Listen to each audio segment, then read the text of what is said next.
Para grabar. Ahí está. Ahí empezamos. Bueno, perfecto.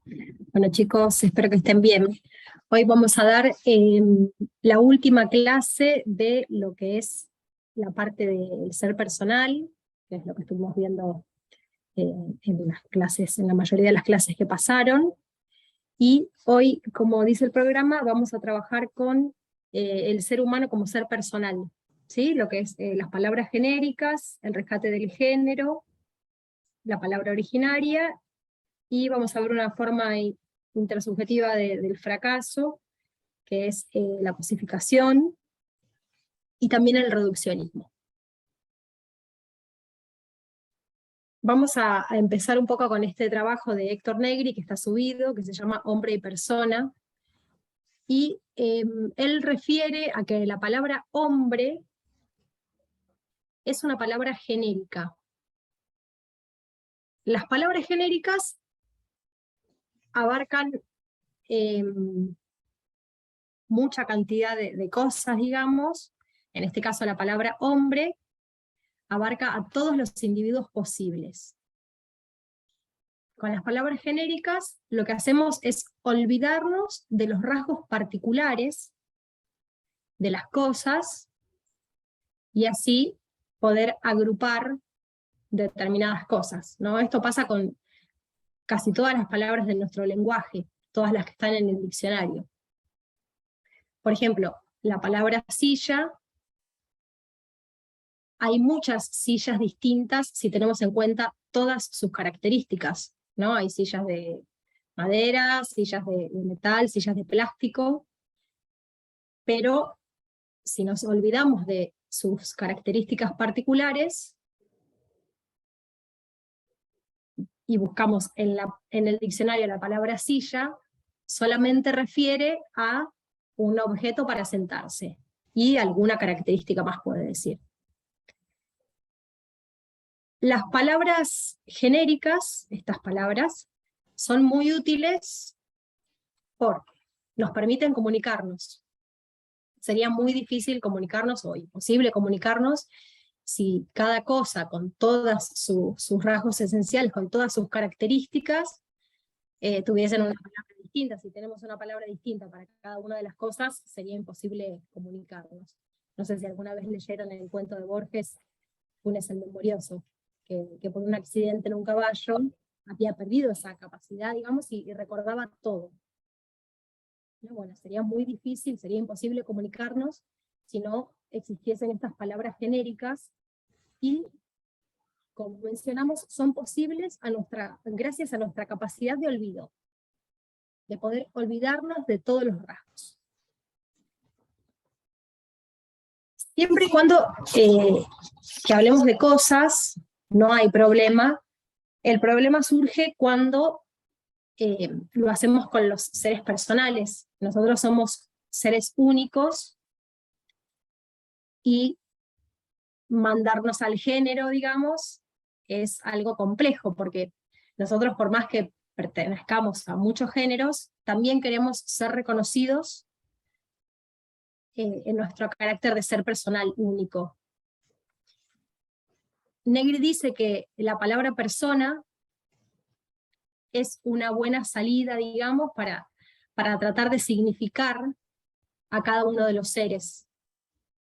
Pero igualmente la palabra persona sigue siendo una palabra género porque reúne a cierta capacidad, a cierta cantidad de seres, digamos, ¿no?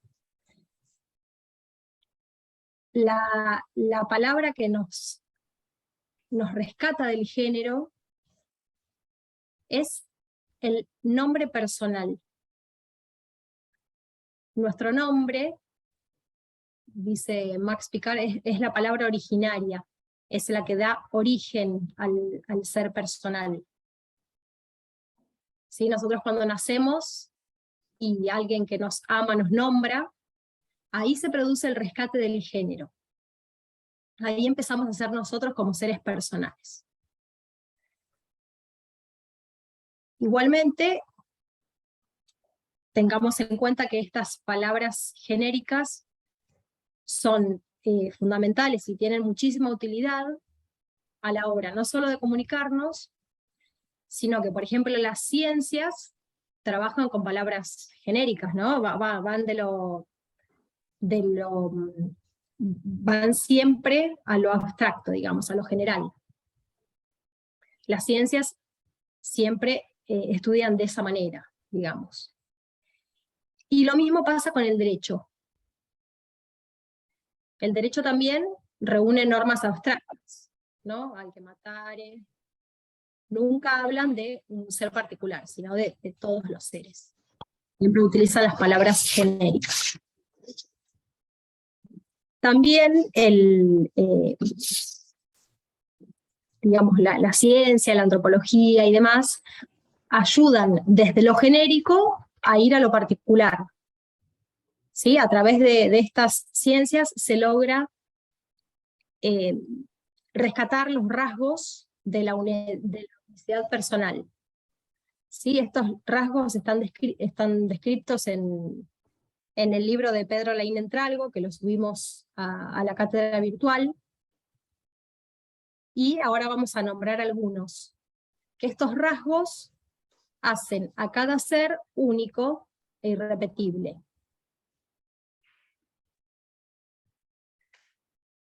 No sé si llegaron a poder leerlo antes de la clase, pero bueno, ahora vamos a nombrar algunos, y después, en todo caso, reforzarán con la lectura. ¿Sí? Uno de estos rasgos, y siempre teniendo en cuenta que el ser personal es inabarcable, o sea, nunca vamos a poder abarcar todas sus características, vamos a nombrar algunos de los rasgos esenciales, pero siempre partiendo de la base que el ser personal es inabarcable.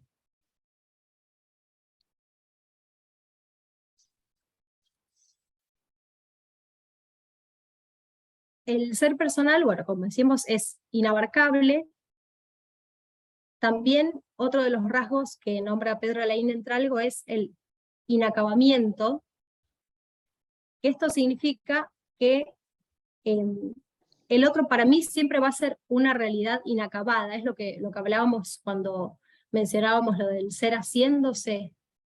Nosotros nos seguimos haciendo en cada uno de los encuentros, entonces siempre que cada uno de nosotros somos inacabados, no estamos terminados. A la vez, este rasgo también hace que el ser sea inaccesible.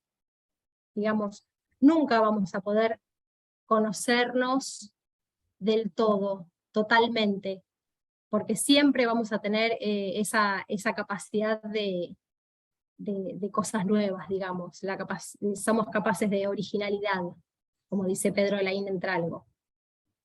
A la vez los seres personales somos innumerables, que esto significa que no somos numerables, sino que somos nombrables. Nos identificamos y nos humanizamos con el nombre, no con un número. Por lo tanto, somos no susceptibles de ser cuantificables. A la vez, el ser personal responde a la no exterioridad. ¿Qué significa esto? También como mencionábamos en la otra clase, que las cosas están, ¿no? Están fuera del ser personal. En cambio, los seres humanos no estamos afuera, estamos también un poco adentro, ¿sí? Y para conocer a otra persona, al otro, me tengo que acercar y tratar a esa persona. No es algo externo a mí. También lo caracteriza la no probabilidad. La no probabilidad en el sentido de que el otro, cuando está, digamos. Cuando hay otro, mi vivencia de que hay otro es inmediata y firme. No dudo de si está o no, digamos, no es probable. Y otra de las características que nombra Pedro Laín Entralgo es la no indiferencia. esta es también una característica fundamental, y la relacionamos un poco con la que hablábamos ayer y de la muerte, ¿no? Cuando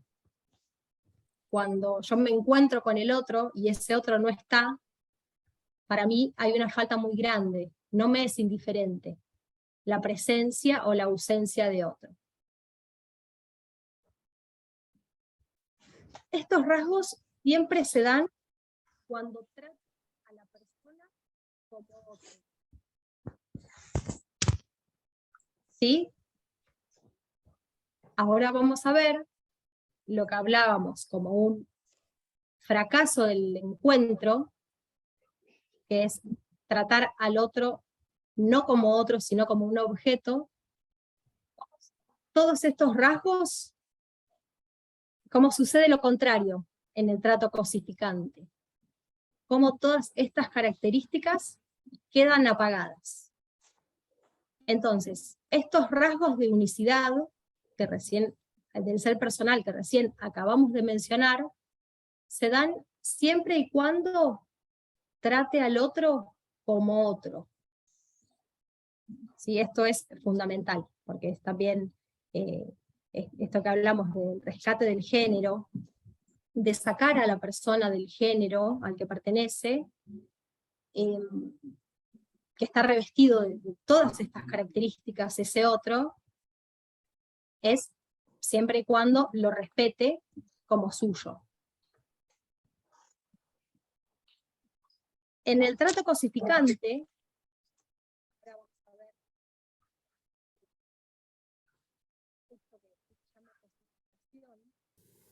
Profesora, no se escucha. Se cortó un poquito, Marina. Bien, a ver, ¿ahora me escuchan bien? Ahora sí. Así que quedaste en el trato cosificante, ahí se fue el sonido. Sí, es que ahora este problema de la cosificación, que no es un problema nuevo, sino que existió siempre, pero ahora es un término que se utiliza bastante. Ahora vamos a ver cómo en el trato cosificante todos estos rasgos esenciales que estábamos viendo del ser personal quedan apagados. La cosificación, como término, es la alteración del estatuto ontológico del ser personal. ¿Qué significa esto? Es tratar al otro no como persona, sino reducirlo al mundo de las cosas. Las cosas que hoy en día, como veíamos cuando veíamos individualismo, ¿no? En esta sociedad de consumo, tienen un doble carácter. A la vez, son muy importantes para nosotros porque nos vinculamos mucho con las cosas, es nuestro primer, como hablábamos del individualismo, lo que intentamos poseer, ¿no? Es nuestra relación, nuestra manera de salir para afuera, pero a la vez nosotros nos relacionamos con las cosas como dueños y guardianes, queriendo poseerlas. Pero también se da otra condición de las cosas actuales, que nosotros a las cosas las usamos, pero a la vez también las tiramos. Si se nos rompe algo, no intentamos arreglarlo, sino que directamente lo tiramos y compramos otra cosa, ¿no? Las cosas son fungibles. Entonces, llevar a una persona a ese mundo, con estas características que estamos mencionando, es muy peligroso. Y tuvo consecuencias, muchas consecuencias a lo largo de la historia. Haciendo un paréntesis, ahora vamos a explicar bien los modos de cosificación y vamos a seguir trabajando sobre este concepto. Hay un archivo subido en la cátedra virtual de López Quintás, en donde habla de del ser personal degradado a este mundo, ¿no? Con trato cosificante. Y entonces enumera las características que va a tener esa relación, y él dice que es muy importante ver esas características, porque así podemos identificar cuando hay una cosificación, y de ahí de esa manera se puede atacarla, digamos, ¿no? Entonces, contrariando un poco todos los rasgos que veíamos, él habla de que el ser personal degradado a la cosa es un ser que es inventariable, ¿sí? En donde inventariable es lo contrario, digamos, a inabarcable. Inventariable es que yo puedo reunir determinadas características de ese ser personal, que a la vez es cuantificable. Si puedo reunir esas características, lo puedo cuantificar, porque lo puedo colectivizar, digamos, en un grupo determinado. Entonces eso hace que el ser sea cuantificable, patentizable, porque los que cumplen, los que tienen unos rasgos determinados, los agrupo, digamos, en la cabeza, y eso, por esas dos razones, lo convierto en un objeto de juicio. Con esta característica, Carlos había mencionado el otro día lo peligroso que es, digamos, llevar a alguien como objeto de juicio, porque el juez, digamos, el que juzga, está y se pone en un cierto nivel de superioridad, y el juzgado en un nivel de inferioridad. Y lo mismo pasaba, decía Carlos, cuando nosotros aconsejamos a alguien.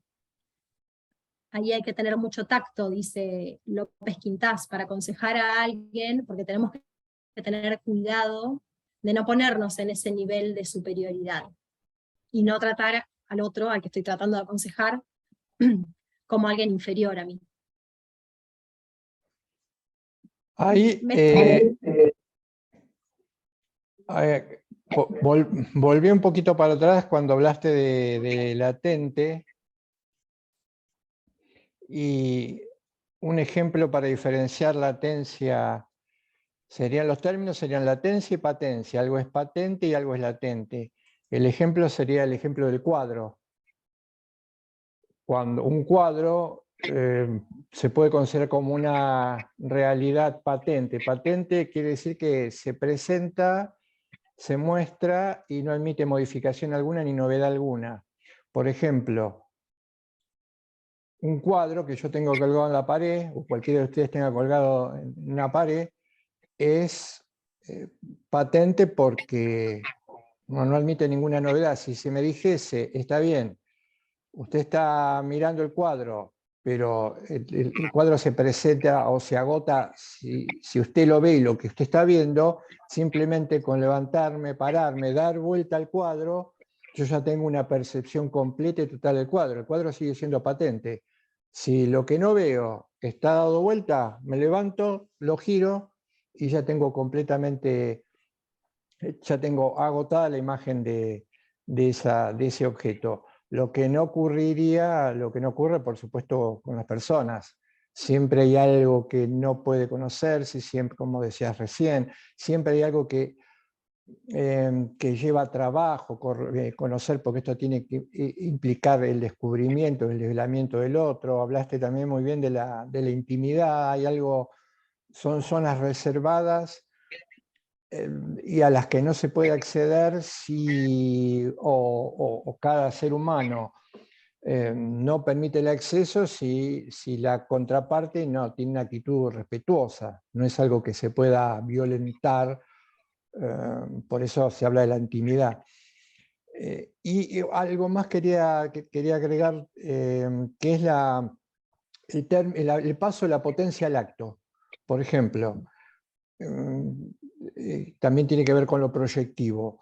Las personas no somos el paso de la potencia al acto. Si bien los medievales entendían que, al igual que los animales, nosotros los seres humanos pasaremos de la potencia al acto. Por ejemplo, un embrión en un animal o un huevo o cualquier especie ya tendría en potencia todo lo que va a hacer cuando se desarrolle. No hay ninguna novedad. Pasamos de la potencia al acto. Ya sabemos, por ejemplo, en un animal, en un cachorrito, ya sabemos lo que va a hacer como adulto, como animal maduro, y eso va a pasar con todos los animales. Son algo de potencia y llegan al acto y ya no hay, ahí agotan su realidad. En cambio, los seres humanos no pasa esto, no somos el paso de la potencia al acto. Hay innumerable cantidad de situaciones que no pueden preverse, que no pueden anticiparse, que son un proyecto, ¿sí? Que implican que pueden alcanzarse o no. Está en el medio el tema del fracaso existencial, cosa que no ocurre con los, si se quiere, animales no humanos y con los objetos. No hay fracaso, hay cumplimiento de ciclos, hay respuestas a los estímulos, hay agotamiento, etc. Y algo más que me parecía también importante volver a remarcar, que contamos en clases anteriores, que es cierto, hay en el mundo cosas, hay en el mundo objetos, pero lo que tenemos que tratar de romper, que es un poco lo que estaba contando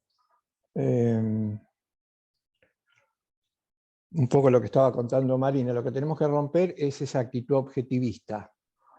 La actitud objetivista implica simplemente entender a las cosas, a los objetos como que están ahí, son meros recipendiarios. Recuerden el ejemplo que yo les conté de López Quintás: un objeto o una cosa, sin dejar de ser cosas, se puede acoplar a lo que llamamos ámbito, y sería bueno repasar o volver un poquito al tema de la ambitalización. Y además, un objeto ofrece posibilidades de realización. Vuelvo porque a lo mejor yo me quedé pensando cuando di el ejemplo del piano, que a lo mejor faltaba alguna vuelta, y a lo mejor ahora esto se puede entender mejor. El piano, que nadie duda que sea un objeto, y nadie duda que puede ser algo al que le depositemos una maceta arriba, desnaturalizando lo que puede ser una función de piano.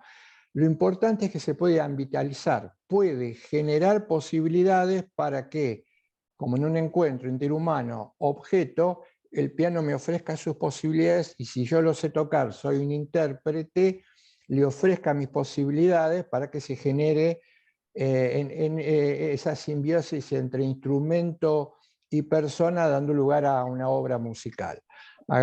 Pensemos esta analogía como si se tratara de un vínculo humano. Esa es la importancia de la ambitalización, y esa es la diferencia de no entender a las cosas como meras cosas, sino como algo que me puede ofrecer posibilidades de desarrollo. Si continúa Marina, quería hacer este agregado. Sí, perfecto, ¿no? Como decía Carlos, a la vez lo que dice Carlos, volviendo a las características estas del trata cosificante, como dice Carlos, esto de ser patentizable, al ser humano cuando se ve como algo fijo, también tiene muchas consecuencias para él, ¿no? Para el que se siente como algo fijo. De eso también habla López Quintás. Habla un poco de eso. Nosotros, al ya sentirnos catalogados o patentizados, sentimos debilitada nuestra capacidad de mostrarnos tal cual somos, porque total, ya nos juzgaron, digamos, ¿no? Entonces, eso hace que nosotros mismos nos vayamos cerrando. Al cerrarnos para el otro, estamos indisponibles. De la indisponibilidad que hablábamos ayer, de la indisponibilidad para el encuentro. Al yo mostrarme indisponible, el otro, que también me está cosificando, quedan afuera, digamos, quedamos como externos, y cuando estamos afuera, nunca hay posibilidad de encontrarse. Cuando alguien está afuera, no hay posibilidad de encontrarse. Entonces ahí vemos también cómo ese trato cosificante alimenta en el otro también una distancia. Eso es lo que llamaba Buber cerrarse sobre uno mismo. Ahí Claro. tendríamos el principio contrario al diálogo, que es los que estás contando vos, cerrarse sobre uno mismo. La salida o el principio del diálogo es abrirse al otro. Ahí tenés, ahora se entiende mejor lo que hablamos de Buber, ¿no? En la lucha, ese doble yo que vos desarrollaste en las primeras clases, esa lucha entre cerrarme sobre mí mismo o abrirme al otro. Es una lucha difícil, un trabajo muy arduo. Dice Buber que el verdadero ser dialógico, si hay alguna manera de definirlo, es aquel que se da cuenta de esta dificultad e intenta constantemente, día a día, minuto a minuto, tratar de vencer esa especie de inercia que está, por supuesto, monitoreada por la cultura de la época, por muchos factores, vencer esa tentación a cerrarse sobre uno mismo, rechazando lo que estabas diciendo vos, la posibilidad de abrirse. Fíjense cómo hay, mirando este tema, podemos entender, volver atrás a algunos ejemplos y encontrarle un poco de sentido. Ahí tenemos lo clarísimo, clarísimo. Volverse o cerrarse sobre uno mismo o abrirse hacia el otro. Que nosotros nos vamos a abrir al otro y abrir para el encuentro siempre y cuando vea que el otro me trate como una persona. Si veo que no hay esa reciprocidad, nos convertimos en dos individuos, nos quedamos en el individuo. Nunca vamos a llegar al yo persona del que hablaba Buber, ¿sí? Nos quedamos en la parte individual. Esa distancia se nota, ¿no? Y este trato cosificante a lo que va López Quintás con todas estas características, en que no es algo ajeno a nosotros, ¿sí? Es algo que lo vivimos cotidianamente, lo vivimos todos los días, ¿no? Nosotros ahora vamos a nombrar algunos ejemplos, vamos a ver algunos modos específicos de cosificación, pero la cosificación está en todos lados, ¿no? Está, por ejemplo, en una relación de mando y obediencia, hay cosificación.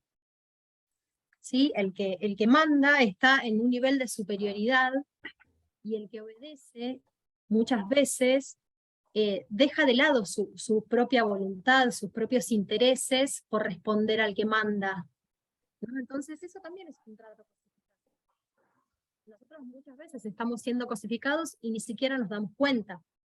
Y también al revés, muchas veces cosificamos sin darnos cuenta. Entonces, estas características que nombra López Quintás es justamente para eso, ¿no? Para darnos cuenta de que en muchas realidades de nuestras propias vidas los podemos encontrar, los podemos ver. ¿Cuántas veces enjuiciamos a alguien, digamos, emitimos algún juicio sobre una persona y en ese momento esa persona se convirtió en este objeto de juicio? ¿Sí? Sin quererlo, ahí nosotros cosificamos también.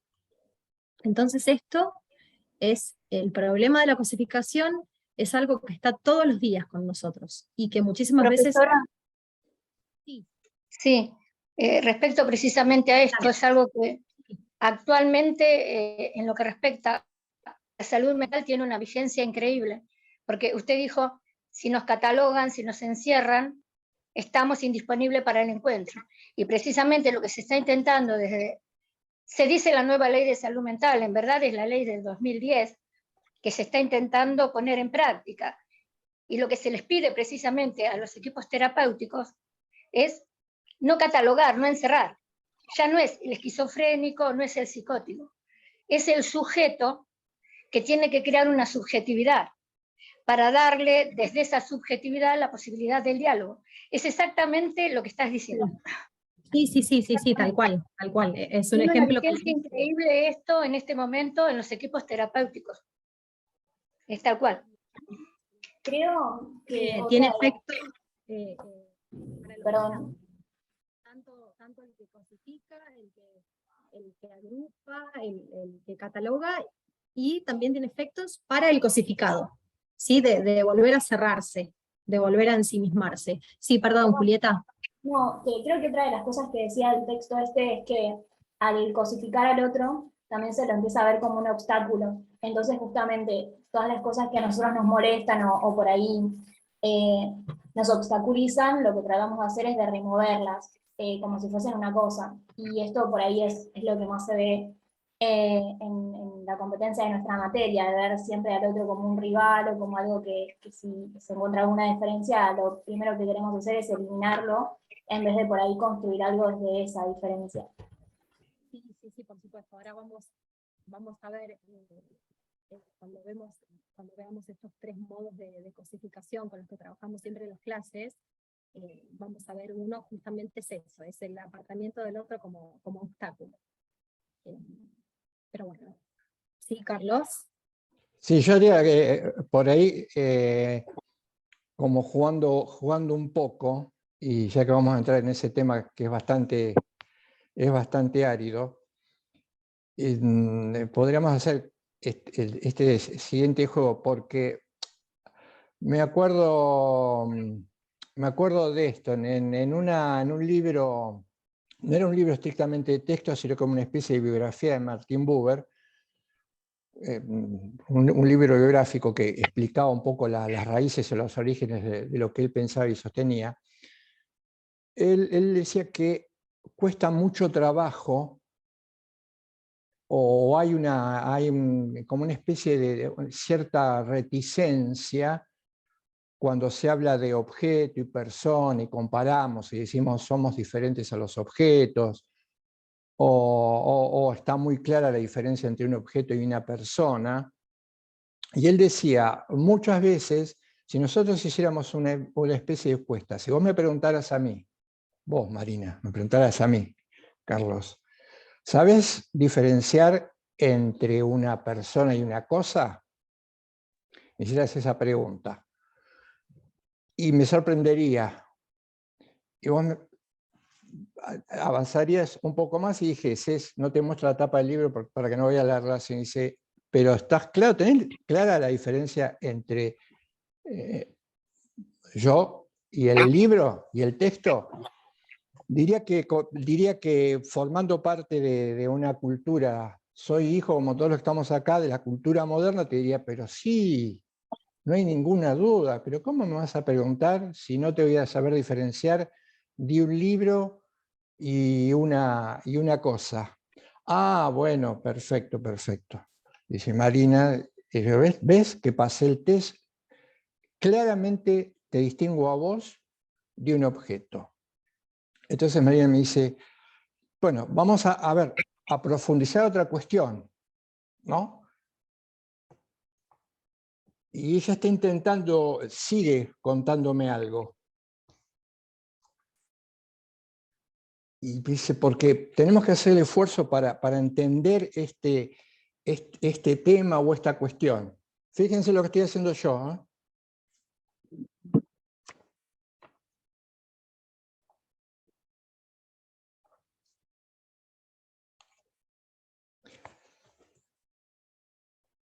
Le estoy prestando atención al libro cuando en ese vínculo, o en el vínculo que está trazado, tengo que prestarle atención a Marina, no al libro. Porque si después de la pregunta Marina dice, involucrémonos para entender esto, y pone muchísimo ese esfuerzo y ese empeño, y yo tengo que prestar la atención, yo estoy mirando el libro.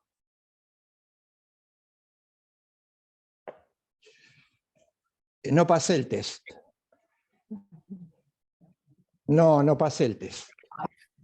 Independientemente, edulcorémoslo o si se quiere, suavicémoslo. Independientemente que no estemos hablando de que haya mala fe, intencionalidad, Buber dice claramente lo que nos está sucediendo es que no tenemos real conciencia de la otredad del otro. más allá de las dificultades. Y esto es un signo evidente de que tenemos que trabajar mucho más en la relación, en este tipo de cuestiones, mucho más, porque no está muy claro si muchas veces no estamos a la altura de las circunstancias de la vida cotidiana y somos capaces, en teoría sí, en abstracto sí. ¿Cómo me va a preguntar si yo no sé diferenciar un árbol de un ser humano?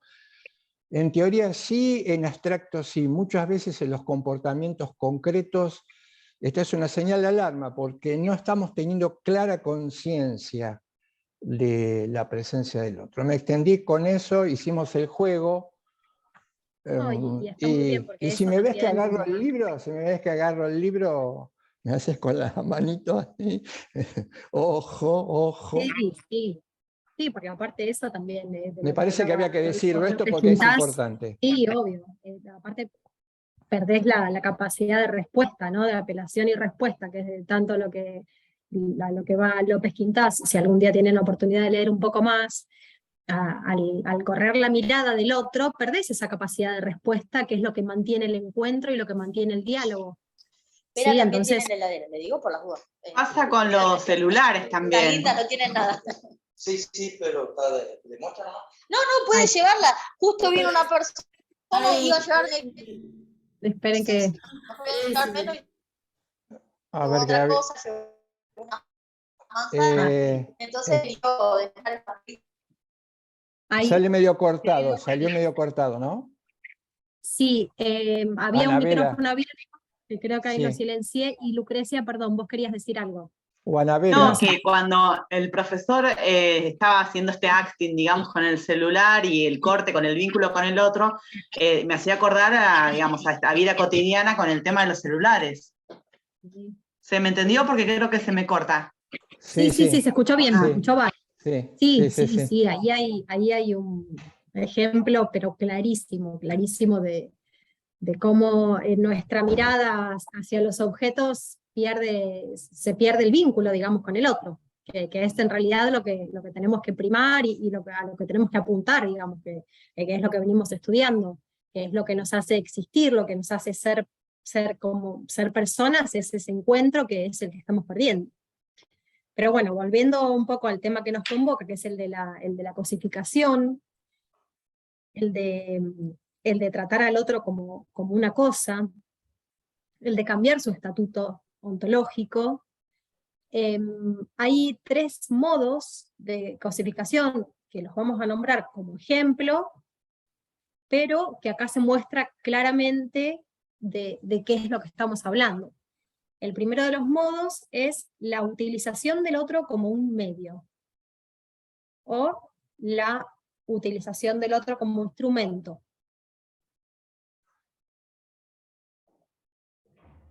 El núcleo de la cosificación es tratar de poseer al otro. ¿Sí? En este caso, el otro va a ser mi instrumento. El núcleo de la cosificación es tratar al otro como mío de mí.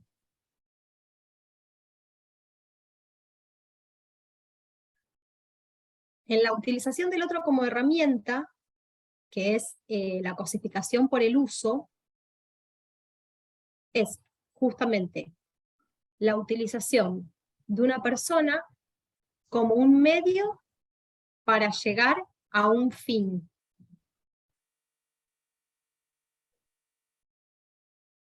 O como una herramienta. ¿Qué ejemplo se les viene a la cabeza? El primero que sale. A ver. Exactamente. ¿Quién lo dijo? No llegué a ver. Diego. Bárbaro, Diego. Ese es el primer ejemplo histórico que se nos viene a la cabeza, que es la esclavitud, ¿no? Durante muchísimos años se utilizó a personas como herramientas. Incluso en el derecho romano, todos estudiamos que el esclavo no era una persona, sino era una cosa. que no tenía derechos. Y muchos filósofos de la época vieron a la esclavitud como natural y como necesaria.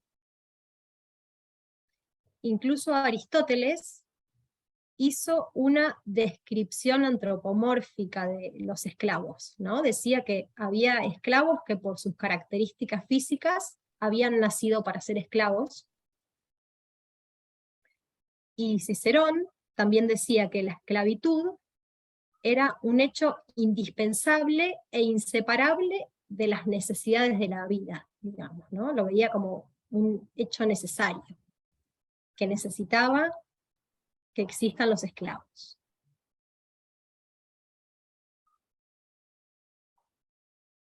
Negri siempre contaba la historia de los Rapa Nui, que son el pueblo originario de las Islas de Pascua. Contaba que en algún momento los cazaron y los trasladaron a juntar guano, que es excremento de aves y de murciélagos, a las costas de Perú. Los llevaron como esclavos, digamos, ¿no? Los Rapa Nui, por este trabajo insalubre, se empezaron a morir, se murieron muchísimos, y los pocos que quedaron escondidos en las montañas estaban enfermos. Y cuando volvieron a las islas, enfermaron a los pocos que quedaban y se murieron todos. Y de ahí viene este mito que la isla está maldita, ¿no? Ahora, bueno, la isla la tiene Chile y está en un proceso de recuperación. Pero bueno, este también es un claro ejemplo de utilizar al otro, del otro como herramienta. Más allá de la esclavitud, que es algo que ya no existe más, como sabemos, en los términos de cómo existía, hay muchísimos ejemplos actuales de cosificación del otro como instrumento. Por ejemplo, la moda, la publicidad. Sí, esos son ejemplos actuales de cosificación, de utilizar al otro como un medio para un fin.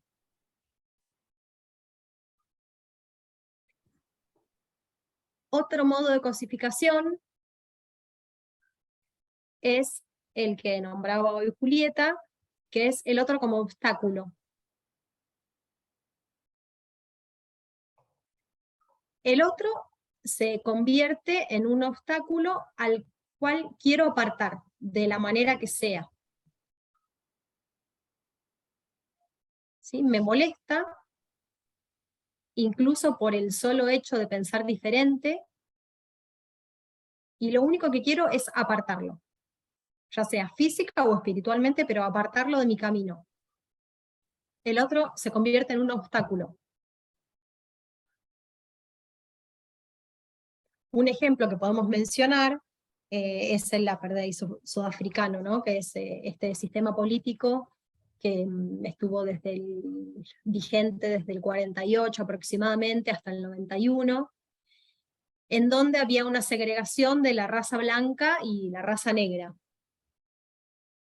Los blancos tenían el derecho a voto para seguir manteniendo en el poder a esa minoría blanca, y lo que hacían era separarse los blancos de los negros, ¿sí? Había baños para blancos, baños para negros, playas para blancos, playas para negros, escuelas y demás estaban separados, socialmente estaban separados.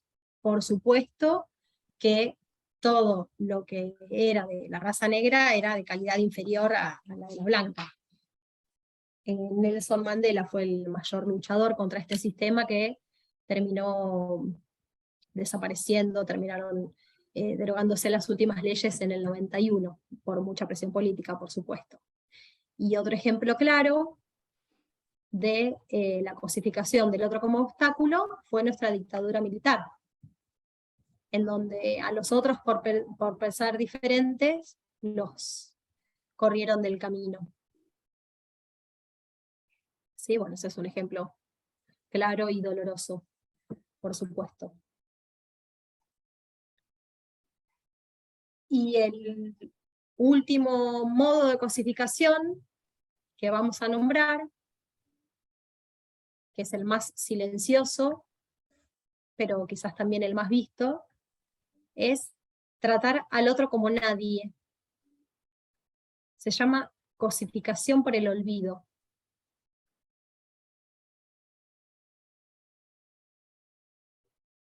En estos casos, ni siquiera pensamos en el otro, ¿sí? No lo quiero ni utilizar, ni correr de mi camino, sino que ni siquiera lo veo. Acá podemos nombrar algunos ejemplos como la pobreza, los chicos en los basurales, los chicos trabajando. Este también es un modo de cosificación muy fuerte y muy vigente actualmente, ¿no?, en esta sociedad.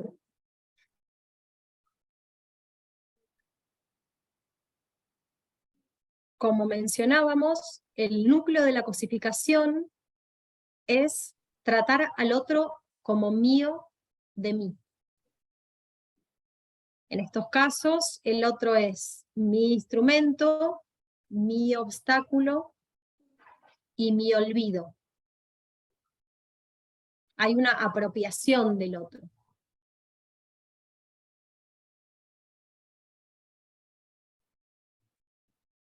Disculpa, ¿me lo puedes repetir, Marina, por favor? Sí, que el núcleo de la cosificación es tratar al otro como mío de mí.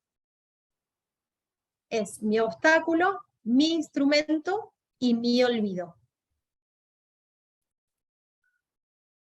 En el otro no veo un otro igual a mí, ¿sí? Acá está la diferencia. ¿Y cuál piensan que puede ser una herramienta para luchar contra esta cosificación? La educación. Yo pensaría algo que nos iguale. El derecho puede ser algo que nos trate a todos como igual. El derecho, exactamente.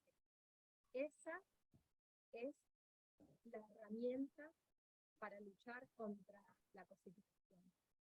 Marina, yo no te oigo. Hola, Anabela, ¿ahora me escuchás? Ahora sí, disculpa. Bueno, perfecto.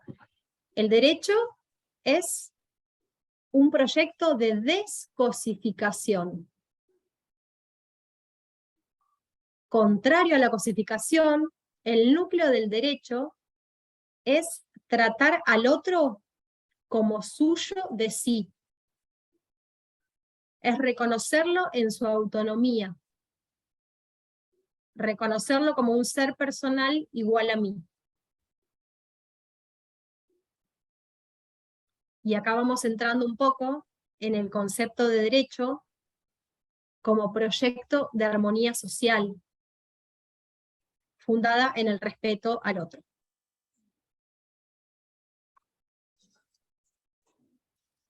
Y en la justicia como virtud, de la justicia que es dar al otro el trato de suyo.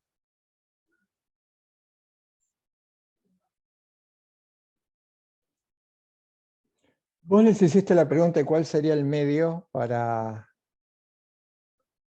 combatir la cosificación. La herramienta, sí. La herramienta. Y por ahí también podríamos hacer otra pregunta, que entonces tendrá una respuesta definitiva, pero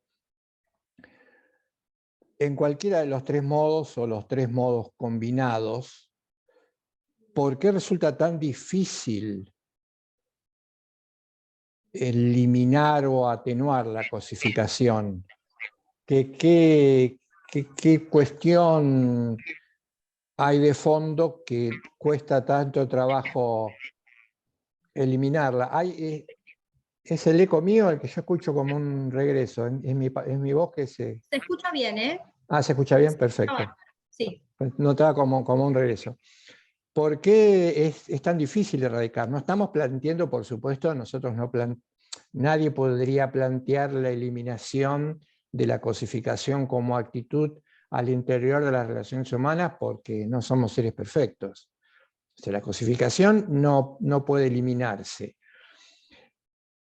Y también haría, previo a ver si se puede responder la cuestión o la pregunta, también ponerle un matiz, y porque hay maneras de cosificar, algunas son más cruentas o lacerantes que otras, y hay también un uso. No sé si, a mí siempre me gustó usar la palabra uso lavado, porque a veces hay situaciones muy marcadamente lacerantes, cosificantes, y a veces hay un uso lavado, yo lo llamo uso lavado, porque es una utilización que a veces pasa, como decíamos hoy, desapercibida, y eso es lo más difícil de todo. Por ahí tendríamos una pista para encontrar una respuesta por qué es tan difícil combatir la cosificación. Pero en todos los casos estamos hablando de situaciones que no son naturales, como bien marcábamos hoy, que era la idea de Aristóteles. Estamos hablando de situaciones que no son naturales, son artificiales, son creadas. Los problemas que genera la cosificación en todas sus dimensiones es algo creado, inventado humanamente hablando, y que todos de alguna u otra manera sufrimos. Después, por ahí si tenemos algún ratito, yo sé que esto puede dar lugar esto podría dar lugar a una cuestión también separada o distante, que es, estamos hablando de diálogo y estamos hablando de cosificación. Parecerían como son alternativas, una o la otra. O tenemos diálogo o tenemos cosificación o utilización. Esto lo dejo planteado nada más. López Quintás hace un análisis interesante, porque yo me preguntaba cuando estudiaba el tema de la cosificación y el uso, pero pues acá no hay como un punto medio, o soy malo o soy bueno, o dialogo o uso y soy malo. Acá falta un punto medio. Y dice López Quintás, no es que falte, no es que o soy malo o soy bueno, necesariamente el mundo es utilizable, necesariamente en el mundo, con nuestra corporeidad, como hablamos, tenemos que estar en contacto, trabajar, usar las cosas, y dice, muchas veces puede haber ciertos usos, entre comillas, o actitudes cosificantes, pero dice López Quintás, si esto forma parte de puntos en la cotidianidad, pero por debajo está subtenido por una relación cuyo vínculo va más allá, mucho más allá que el uso, sino que es un vínculo auténticamente respetuoso, entonces son entendibles estos puntos de uso que uno puede tener en la cotidianidad. Quiero decir, no es que podamos eliminar el uso del otro, aunque la palabra es fuerte, definitivamente, ¿no? Porque a lo mejor en la existencia cotidiana me alcanzas esto, me prestas esto, harías tal cosa, y hay como una especie de uso. Ahora, si eso está sostenido por abajo por un vínculo que después se recupera y vuelve a ser respetuoso, entonces habría como una especie de equilibrio y armonía, y el vínculo, entre comillas, sería sano. Porque si no, parecería que, que estamos en un lado o que estamos en el otro, y no hay... ¿Cuántas veces nosotros le hemos dicho a alguien con el que tenemos mucha familiaridad, me harías tal cosa, me alcanzás tal otra, me haces tal cosa, a lo mejor porque yo no tengo ganas, no tengo tiempo, tengo pereza, y claro, sí, hay un uso, seguramente allí hay un uso, no hay ninguna duda, porque lo podría hacer yo, podría ir hasta la esquina yo, podría levantarme, podría hacer ese trabajo yo, pero espero que, no sé si se alcance a entender a lo que voy, pero si por detrás de eso hay un vínculo respetuoso, no es que estoy pidiéndole que haga algo a alguien y entonces estoy pensando que lo voy a tratar como un me voy a aprovechar, que haga todo lo que pueda hacer, no, pero no lo podemos sacar de nuestra realidad. Y por eso sí lo hice muy largo. ¿Por qué? ¿Por qué es tan difícil? Yo tengo una respuesta que después, si quieren, o lo compartimos y también podemos analizar, pero ¿por qué? Por ejemplo, el uso lavado.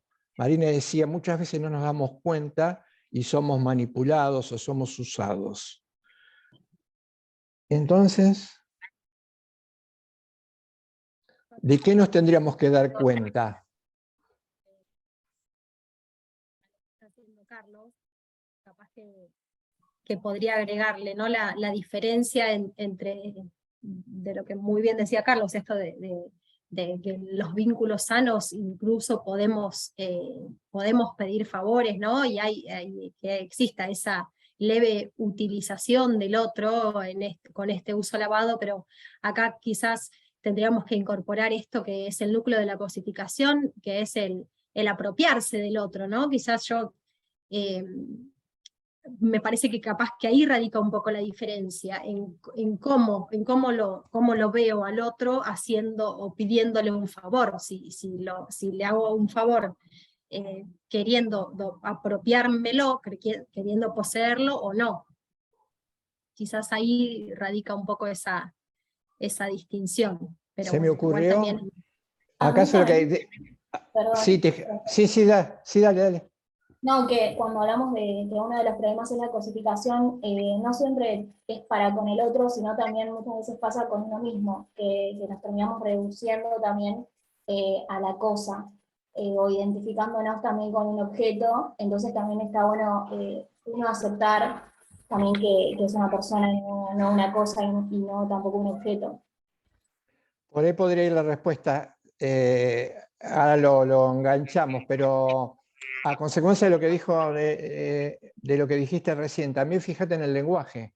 Fíjense también que esto puede ocurrir en la forma de comunicarse, de comunicación Claro, con el profe, otro. ¿Se porque el acuerdan? diálogo necesita de un emisor y un receptor, y hay un ida y vuelta que se tiene que ir en ese canal de comunicación, que se tiene que ir dando vuelta y manifestando, ya sea un favor, una idea.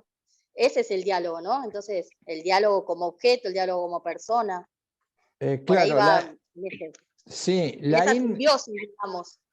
Sí, la IN creo que es alguna relación hicimos, pero la IN es uno de los que intenta diferenciar el diálogo como forma de comunicación y de realización de la conversación funcional. Pero acá también tendríamos una respuesta. Nosotros muchas veces en la existencia cotidiana, en muchísimos ámbitos, a veces hablamos casi hasta, si se quiere, en tercera persona. Generamos una conversación funcional, pero tomando lo que decía López Quintás, no tendría importancia esto si en algún momento de ese vínculo, cualquiera sea el vínculo, si en algún momento de ese vínculo hablamos con el otro y nos plantamos recíprocamente al otro, como diría Buber, sin reservas, sin el afán de aparentar y con el intento de producir alguna comunicación que permita desarrollarnos y madurar. Ahí entonces sí tendría cabida la conversación funcional. El diálogo no puede ser una cosa humanamente hablando de 24 horas, está necesariamente salpicado por esta conversación funcional. Ahora, en algunos casos la conversación funcional tapa, agota, resume casi todo un vínculo puntual o muchos vínculos particulares. Y acá es donde está el inconveniente o el problema. Yo diría, y por ahí Marina lo completa o sigue, para mí el problema está en que no nos identificamos como víctimas. Todas estas situaciones, globalmente o individualmente, implican que somos víctimas. Si alguien nos usa, si alguien nos cosifica, si alguien nos maltrata, si alguien nos golpea, si alguien nos olvida, si alguien nos reduce a la condición de objeto, si alguien nos suma en la promesa, si alguien nos rechaza, si alguien nos manipula, nos saca jugo hoy y mañana nos desecha, en todos esos casos somos víctimas. Por ejemplo, permítanme, Y son las víctimas las que deben concientizar esta situación en la que son puestas, y digo con A porque ahora voy a esto, que son puestas por otro. Si tomo real conciencia de mi carácter de víctima, estoy a un segundo de modificar esa relación cosificante. El problema es la dificultad de verse como víctimas. Y fíjense, el mundo empezó a cambiar, y ahora los dejo ver si pueden aportar alguna respuesta. El mundo empezó a cambiar cuando otros con enorme sensibilidad percibieron que la actitud hacia ese colectivo no podía seguir así, no podía naturalizarse, no podía sostenerse ni podía mantenerse. Y esos otros con enorme sensibilidad lo constituyen. Acá tengo un pequeño colectivo, yo tengo en mi pantalla algunas imágenes.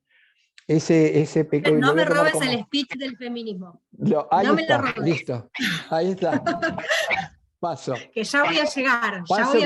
Paso porque tienen mucha más sensibilidad las mujeres que los varones. Para hacerlo binario, tengo que hacerlo binario, lo haría. Lo hago binario, fíjense, lo hago binario porque soy producto de la cultura de la modernidad, pero en realidad no es tan binario, no había mucho, son extremos, pero habría mucho.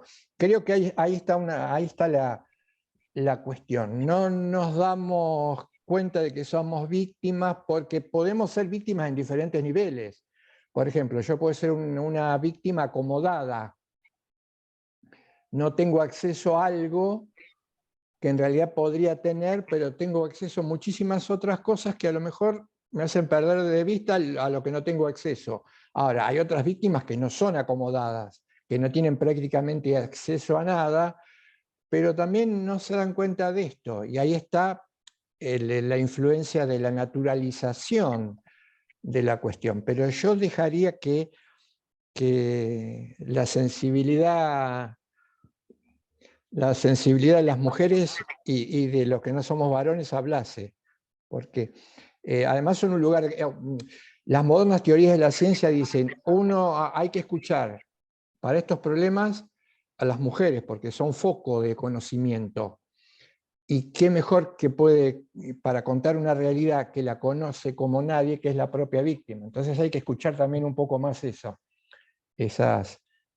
voces disonantes. Entonces ahora me rindo ante la sensibilidad de ustedes y que aporten alguna respuesta más.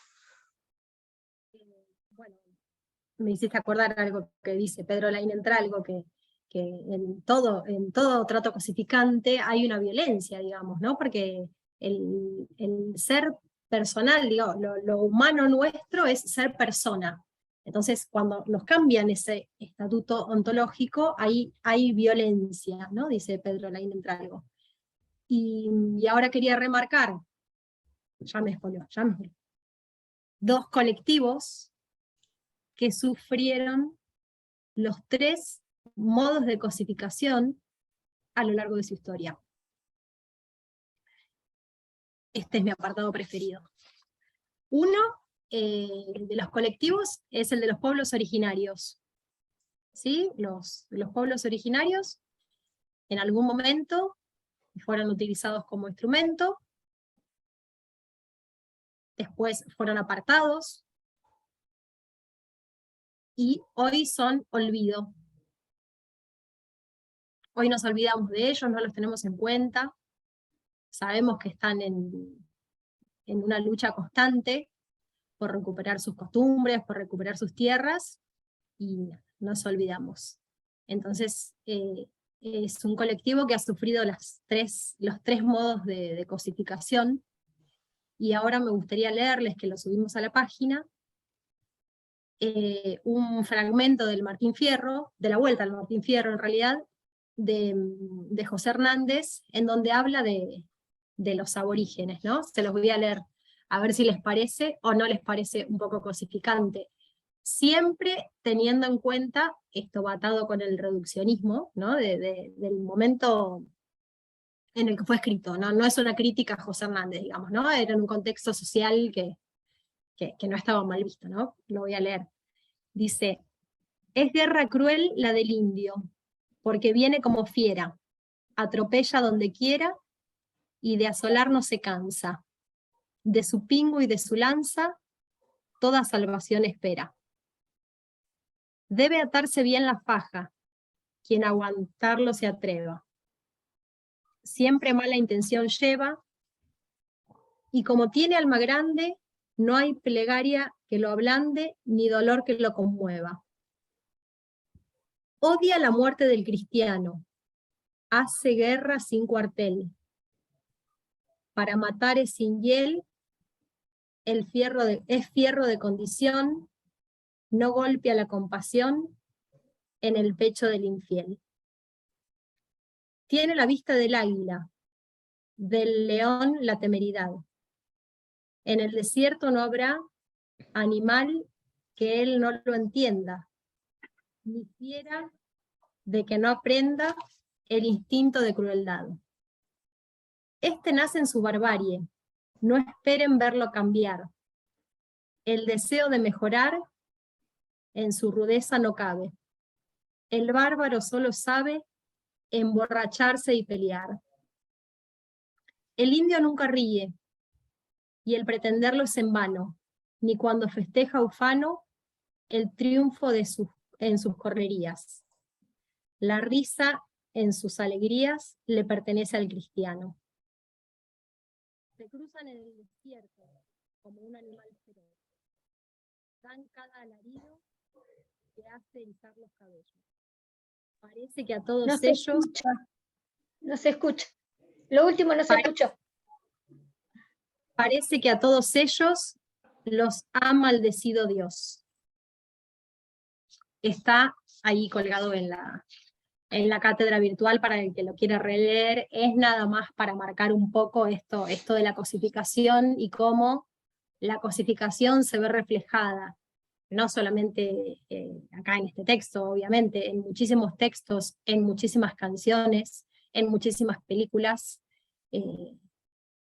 Y otro colectivo que ha sufrido y sufre las tres cosificaciones, como decía Carlos, es el de la mujer y diversidades, ¿no? El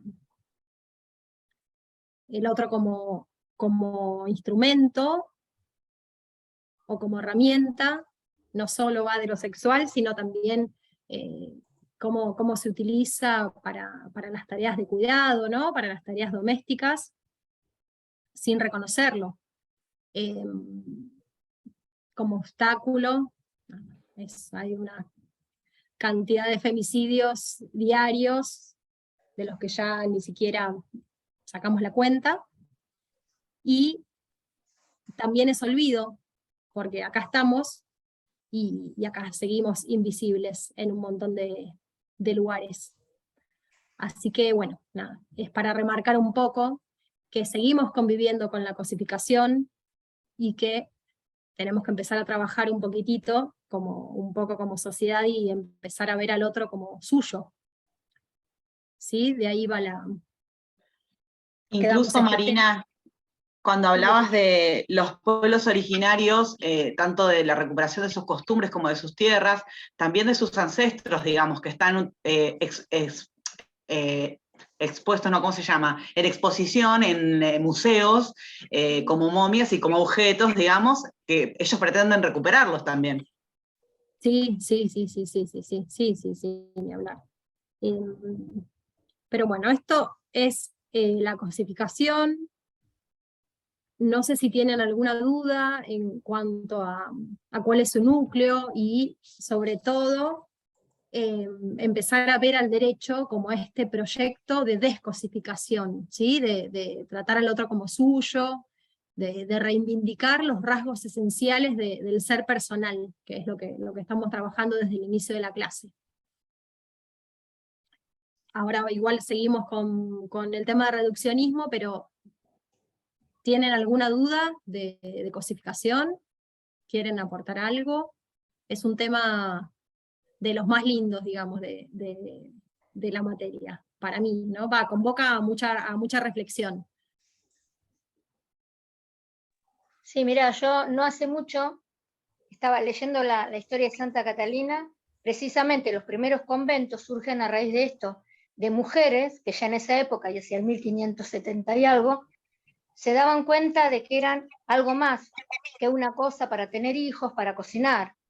Entonces ellas en su momento, cuando decide, por ejemplo, Santa Catalina, decirle a los padres que iba a optar por la vida religiosa, en realidad lo hace a partir de una profunda reflexión, de que ella no quería, porque ella dice, no quiero ser como mi mamá, como mi tía, no quiero ser como mis hermanas que van a terminar solamente atendiendo a un hombre y teniendo hijos. Quiero ser algo más. Bueno, también está en Santa Teresa, también viene por ahí. Ya, Sí. ellas ya se consideraban que eran algo más, no la cosa para limpiar la casa, para cocinar. Entonces decían, no quiero ese esposo maltratador, sino quiero ese esposo misericordioso, dulce, que es Dios, ¿no? Claro. Así que Sí. la lucha es desde los inicios. Sí, y antes también, Sí, Pero sí, sí. bárbaro, genial el aporte. Blanca, gracias. Hay estudios sí. hay estudios culturales sobre, habría que profundizar, pero hay estudios culturales que indican que hubo en algún momento culturas en donde el núcleo, el eje, giraba alrededor de la mujer. Y por eso es que puede pensarse perfectamente que podría lograrse un equilibrio o tal vez no necesariamente implica cambiar la taba para que pasemos de una invisibilización o negación a la otra, pero parece que tengamos en claro que algo pasó en la historia de la humanidad, para que después las cosas se desbalancearan con tanta fuerza. Y aparte, y además de no caer en el naturalismo, para que nadie diga, pero estamos hablando de algo de 500, 800, tantos siglos atrás, ¿no será que es cierto, no será real? Eso es también para pensarlo. Sí, yo quería hacer un comentario con respecto de la ancianidad. No le veo la primer modo, pero sí veo ese que me estorba o que lo olvido y que antes la antigüedad era diferente, como vos decías, Carlos, en este caso. Sí, fíjate que los extremos, ¿no?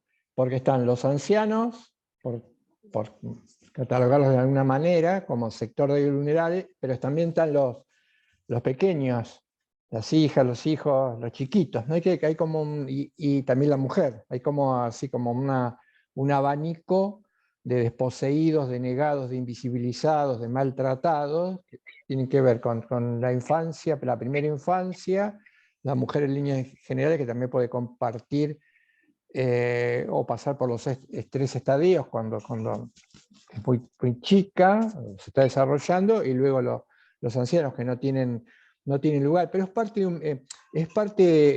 una lógica, perversa. Esto no es casualidad, no es natural, es parte de una lógica perversa, de un modo, de una cosmovisión o de un paradigma que desecha quienes no pueden producir o desecha a No quienes son productivos pasan. económicamente. Claro, o desechan a quienes pasan una determinada edad y no admiten a quienes todavía no pueden llegar a esa determinada edad, y por supuesto invisibilizan, explotan en diferentes maneras a la mujer como lo colectivo, y hay que tener en cuenta también el tema del techo del cristal. Que alguien llegue,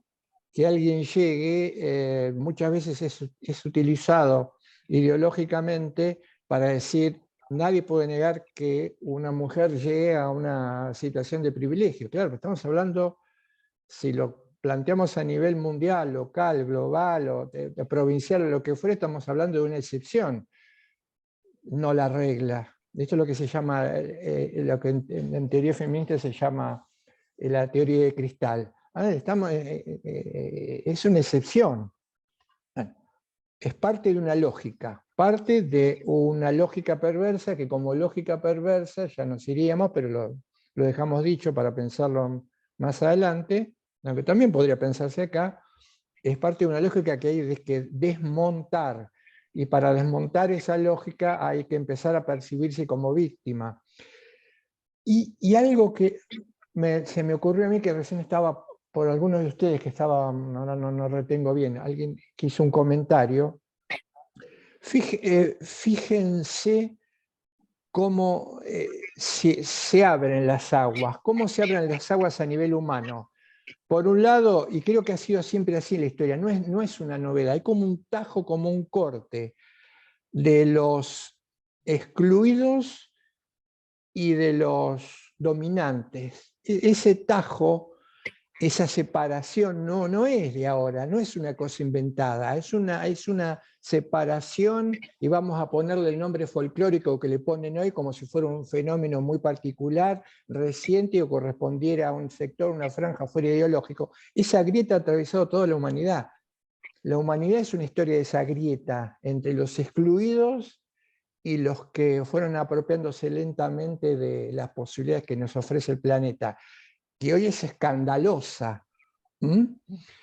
Y a pesar de que uno suponga que no está, que está de un lado del río y no del otro, la mayoría está del otro lado del río. El que está de este lado y manejando la gran aldea global es un porcentaje ínfimo, que se cuenta, que creo que alcanza los números de una computadora para contarlo, pues son 100, 1000 o 10.000 en el mundo. Y fíjense al lado de los miles de millones que somos en el planeta. Y ahí volvimos entonces al tema de la víctima y visibilizar esto. Marina. Es como dice Carlos, ¿no? Ahí está la clave, ¿no? Que muchísimas veces estamos siendo cosificados y ni siquiera nos damos cuenta, y si nos damos cuenta nos cuesta un montón vernos como víctimas y rebelarnos y tratar de salir de ese papel. Pero bueno, es necesario para empezar a cambiar un poco. Y bueno, terminando con el tema de la cosificación, ahora vamos a ver, que ahora también me vas a ayudar, Carlos, a ver lo que es el reduccionismo. El reduccionismo es otro problema, pero ya no con la persona, sino un problema en el conocimiento. El realismo es una corriente filosófica que sostiene que existe un mundo real independiente del pensamiento y de la experiencia. En este orden de ideas, cuando nosotros intentamos conocer o reflexionar, se despliegan dos conceptos, digamos. Lo que intentamos hacer al conocer es recuperar esa realidad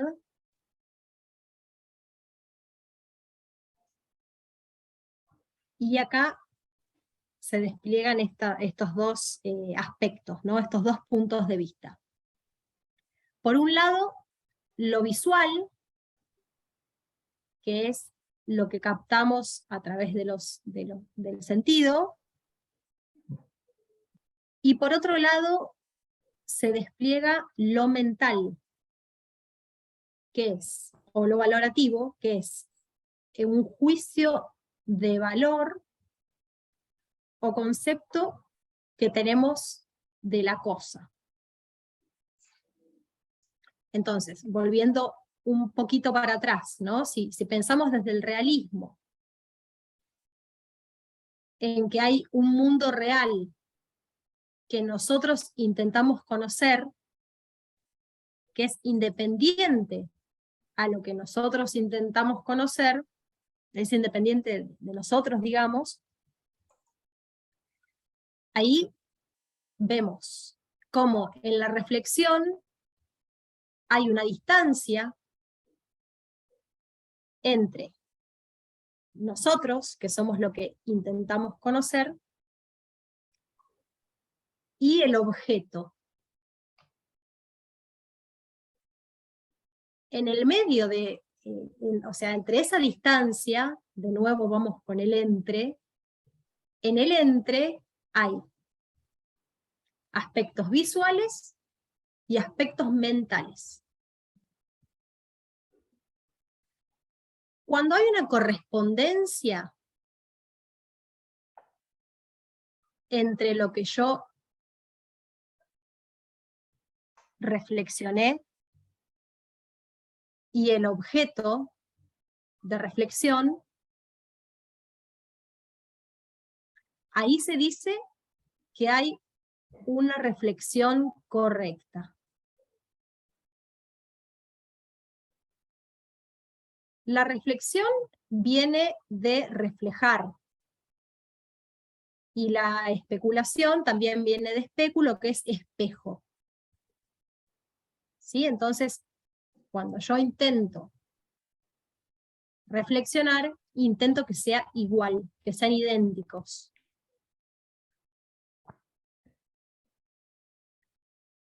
¿Se entendió un poco? Sí, que ¿Sí? piensen la idea del espejo, lo que les dice Marina, piensen la idea del espejo. Imagínense, cuando uno se pone frente a un espejo, se supone que devuelve exactamente la misma imagen, que sería en este caso mi cuerpo, y entonces uno puede decir, sí, soy yo el que se está mirando, me estoy mirando en el espejo. Y hacer hincapié en otra cosa que ella dijo que es importante, porque si ese mundo no estuviese por fuera de nosotros, no fuese una realidad extramental, la otra posibilidad sería pensar que hay una doctrina también, un punto de vista que sostiene que el mundo, la realidad es, en líneas generales, más que nada una proyección del propio sujeto, lo que suele llamarse subjetivismo. Es el sujeto el que con su mirada, o hasta donde llega su mirada, o hasta donde llega y puede ver, manejar, manipular o conocer, hasta ahí va formando, generando el propio mundo.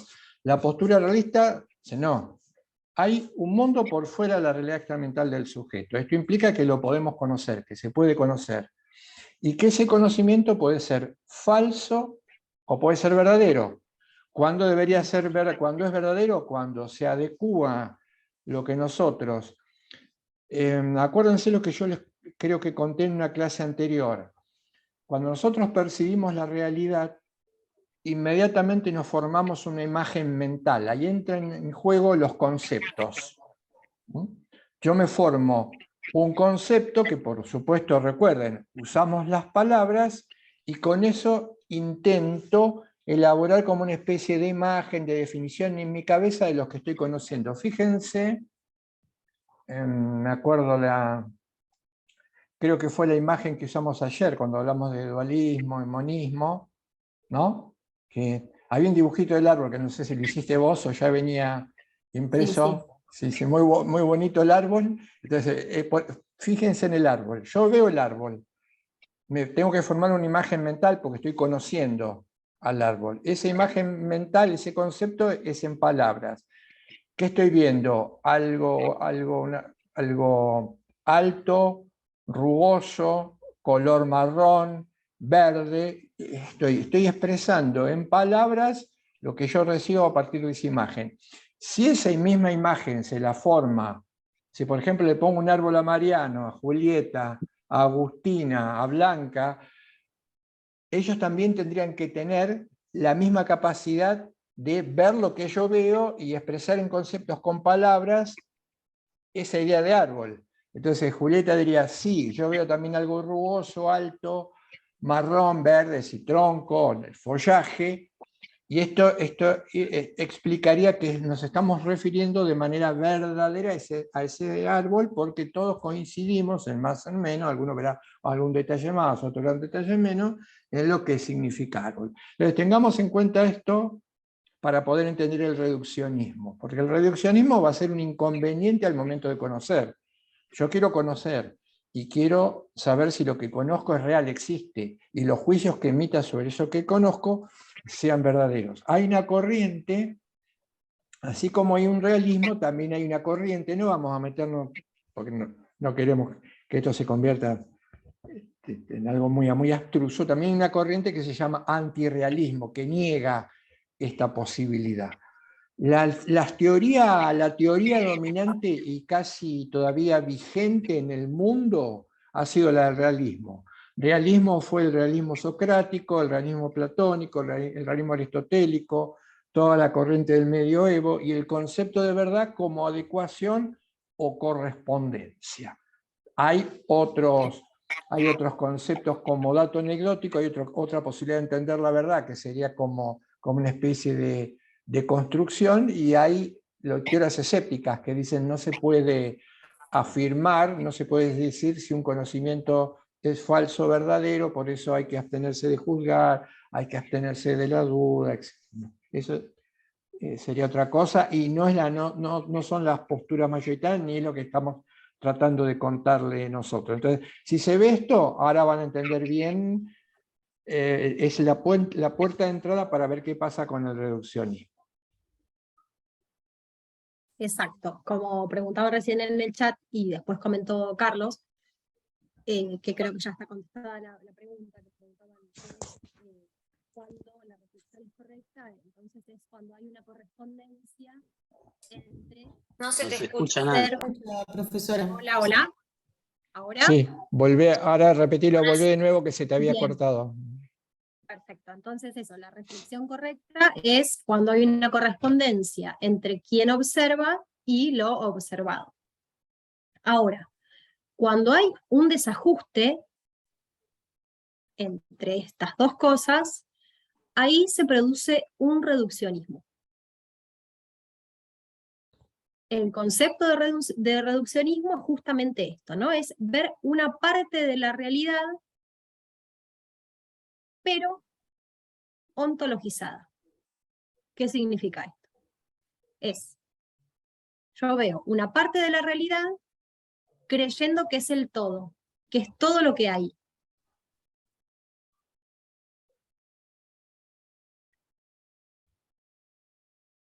Negri siempre usaba como ejemplo, ¿no? Si yo tengo una configuración numérica, 1, 2, 3, 4, 5, yo veo solamente el 2 y pienso que la realidad es 2, 2, 2, 2, 2, 2, 2. Entonces, es ver una parte de la realidad y creer que es todo lo que existe. Eso lleva a definiciones erróneas.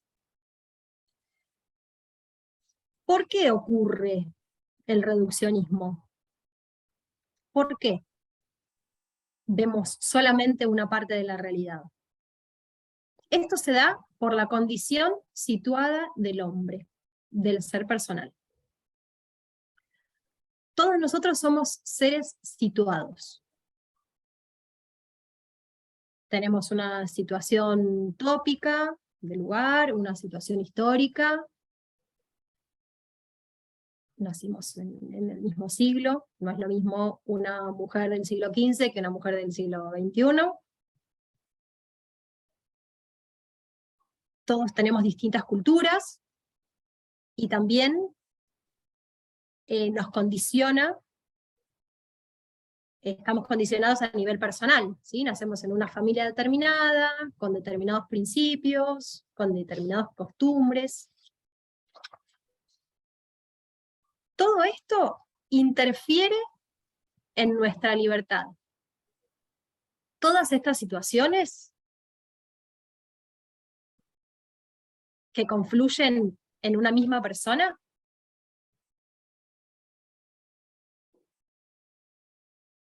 la histórica, la de lugar, la de cultura, todas esas situaciones que confluyen en una sola persona interfieren en nuestra libertad.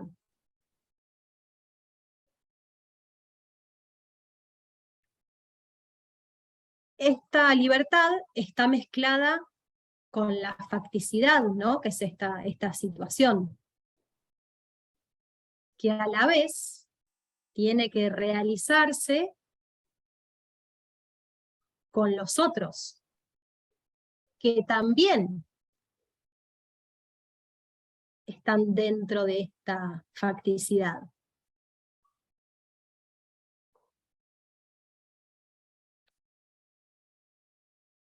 Disculpa, ¿me podés repetir eso último que no lo entendí? Sí, que nosotros, que tenemos una condición situada determinada, tenemos que vincularnos y realizarnos con otros que también tienen una situación determinada.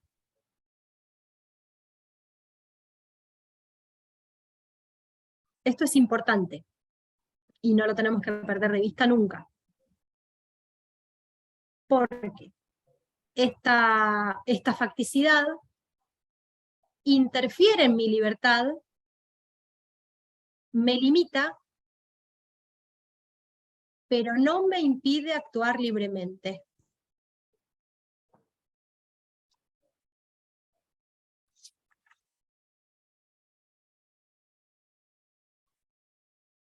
La idea sería que te condiciona. Claro. No te determina, te condiciona, pero no te determina. Y además vos podés desplegar, necesariamente tenés que desplegar tu libertad a partir de la situación en la que vivís. Un ejemplo sencillísimo sería, si tenés estudios universitarios, tenés más posibilidades de desarrollar determinadas actividades que si fueses analfabeta. Entonces claramente ahí vemos cómo la facticidad me condiciona. ¿Por qué me condiciona? Porque a lo mejor estudié toda mi vida Derecho y claro, no podría enseñar medicina, pero por otro lado me genera posibilidades, porque si yo no tuviese toda esa preparación, no pudiese estar contando hoy o que les contemos lo que estamos contando hoy. Entonces ahí vean el doble juego del condicionamiento y de determinación. Traten de verlo al reduccionismo o el carácter situado de lo que está hablando Marina como punto de vista. Todos nosotros tenemos un punto de vista determinado de la realidad. Y ese punto no estamos por arriba de la realidad, no existe el que está volando por arriba de la realidad, que está por fuera del marco espacio-temporal, alejado del mundo y luego vuelve y dice que ve. Cada uno de nosotros tiene un punto de vista. Ese punto de vista nos hace pensar, mirar, entender las cosas de una manera así como si fuese un vector, una flecha. Y tiene que ver con la cultura, y tiene que ver con la condición. Hoy hablamos de la diferencia entre el varón y la mujer. Mi punto de vista, en alguna medida, en alguna manera, es diferente al punto de vista de una mujer, claramente. ¿Estamos viendo la realidad los dos? Sí, estamos viendo la realidad los dos, pero tal vez no veamos lo mismo. Y esto no es un problema. Al contrario, retrocedo un poquito y me acuerdo de un ejemplo que creo que daba, me parece, Héctor en la clase, que después lo ayornamos. Uno es como los cuentos y los chistes, no le va agregando cosas, después no sé si era lo que contaba Héctor originalmente, pero me parece que no queda mal. Fíjense, pero el público se renueva, profe, así que si lo cuenta igual. Exacto, muy las bien. Ideas, las reflexiones, tal cual. Claro, fíjense, yo tengo en la pantallita acá del Zoom varios rostros. Si alguien me preguntase, ¿cómo definiría? ¿Podría definir a las personas que están en este momento enfrentadas virtualmente a usted? ¿Cómo las definiría? Para agotar la realidad de los que están escuchando. Defíname a los que escuchan. Escuchante sería la palabra, no sé, no me importa. Defínalo. Yo lo primero que digo, y claro, lo que veo son rostros. Entonces, la persona que escucha, el que tengo frente a mí, lo defino como aquel que tiene rostro. ¿Quiere cambiar? Me preguntan, ¿quiere cambiar de opinión? No, es aquel que tiene rostro. ¿Estás seguro? Entonces, ¿cómo los definiría? Sí, me animo más. Voy a dar una definición absoluta y universal de los que escuchan. La definición absoluta y universal de los que escuchan es que tienen rostro. Pero yo también podría imaginarme al mismo tiempo, pensar, bueno, acá no sería, esto tendría que ver con algo, con una presencialidad que me podría colocar a los costados de la pantalla. Entonces, a los costados de la pantalla yo no veo el rostro, veo el perfil, no veo el rostro, veo el perfil de cualquiera de los dos costados de la pantalla. Si fuese atrás, y esto lo hacíamos en clase presencial, nos íbamos atrás, ¿qué veo? Veo, y me decía, no se den vuelta, escuchen, no se den vuelta, veo nucas. Si a mí alguien me preguntara desde atrás de la clase, ¿cómo define universalmente a las personas que lo están escuchando? Y son nucas. ¿Qué son? ¿Rostro, perfil o nuca? Y el problema es que nos podemos llegar a pelear o matar. Porque yo digo que son frente. El otro dice que es el perfil, porque a lo mejor lo favorece. Y el otro dice que es la nuca. Y entonces, en el ejemplo tenemos que pensar algo que sí se podría hacer, pero que humanamente no se puede hacer. No puedo cambiar de punto de vista. Yo no puedo decir, ahora me voy a poner en el lugar de la mujer, me voy a poner en el lugar del obrero, me voy a poner en el lugar del excluido. No lo puedo hacer, es imposible. Humanamente no se puede dar esto. Me voy a poner en el lugar del varón de la Edad Media. Me voy a poner en el lugar del esclavo. No se puede, no podemos. No podemos.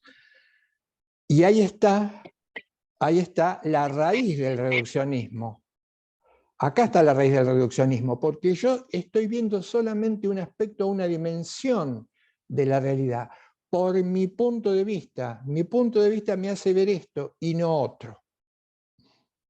¿Cómo lo podríamos solucionar? Vamos a verlo, pero tengan en claro esto, mi condición situada, ¿y a qué error me lleva? Antes de ponerle nombres, que no lo voy a hacer yo, ¿a qué error me lleva mi condición situada? A pensar que así como yo veo las cosas, todo el mundo, todo el entorno, los millones de habitantes del planeta, de ahora hacia atrás, ven las cosas como las veo yo. Entonces, para poner un ejemplo concreto, si yo nado en la abundancia, tengo que suponer que todos los que yo no veo están nadando también en la abundancia. Si yo digo, en mi vida he hecho terribles méritos para acceder a donde accedí, y esos terribles méritos que he hecho en mi vida para acceder a donde accedí, implica, entre otras cosas, que gracias a mis terribles méritos les estoy dando clase hoy a ustedes. Y que tal vez todos los que habitan el mundo, si quisiesen hacer valer sus méritos, podrían llegar, en virtud de sus méritos, a hacer, si no lo hacen es porque no quieren, hacer lo que estoy haciendo yo, que en base a mis terribles méritos les estoy dando clase. Ese es un error frecuente al que nos lleva el no descubrir que nuestra postura tiene que ver con la condición situada. Un ejemplo, ¿por qué digo que no tengo méritos? ¿Por qué digo que no tengo ningún mérito? No tengo ningún mérito porque si hay alguien que tiene que tener mérito es el entorno u otro. Si yo no hubiese podido alimentarme, si no me hubiesen alimentado adecuadamente durante los 2 primeros años de mi vida, a punto tal de formar todo, la corteza sea y no lo hubiese podido hacer, y después con eso no hubiese podido aprender el lenguaje, y después no hubiese podido estudiar, memorizar las tablas, etcétera, etcétera, seguramente hoy no estaría acá. Entonces no tengo de movida ningún mérito. Lo que no puedo es pensar o creer que eso que yo veo como mérito y que tiene que ver con el entorno y mi condicionamiento forma parte del entorno o el lugar común de todos los que viven. Y eso, y con esto le doy el paso a Marina para que complete, esto nos debería hacer pensar que tenemos que ser un poco más humildes al momento de intentar leer la realidad, al momento de describirla, al momento de enjuiciarla. Tenemos que ser más humildes al momento de emitir todos estos juicios, porque mi situación, buena o mala, sobre todo si es buena, no es la situación de todos los que habitaron o habitarán el planeta. Ahora sí, Marina. Bueno, perfecto. Como bien decía Carlos, justamente. No sé, por verlo. Si hay alguien que quiere, no sé si hay alguien que quiere... viene el micrófono abierto. Bueno, el problema del reduccionismo es cuando esa situación me gana y creo que es la manera universal de ver las cosas, ¿no? Ahí se da el reduccionismo. Hay dos reduccionismos que podemos marcar en derecho, que es uno que nombramos desde la clase 1, que es el modelo kelseniano, ¿no? En la época de Kelsen, cuando él escribió la teoría pura del derecho, era una época de gran valor científico, en donde se dejaban de lado valores como la justicia. Entonces, Kelsen, inmerso en ese contexto y en esa realidad, escribe la teoría pura del derecho. Pero por supuesto que no hay mala fe ahí. ¿Sí? Si hay mala fe ya estamos en otro campo.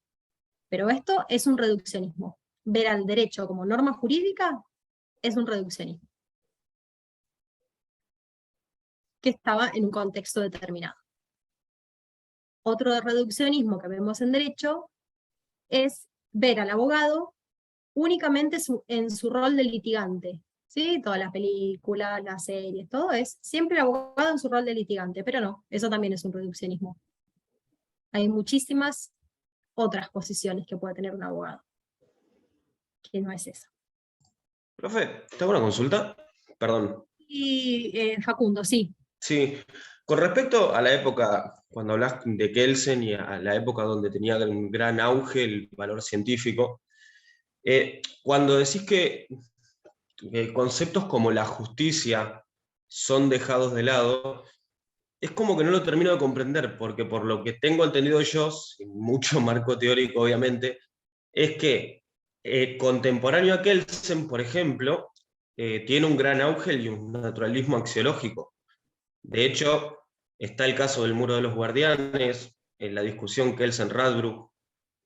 También el mismo Kelsen escribe un libro sobre la justicia.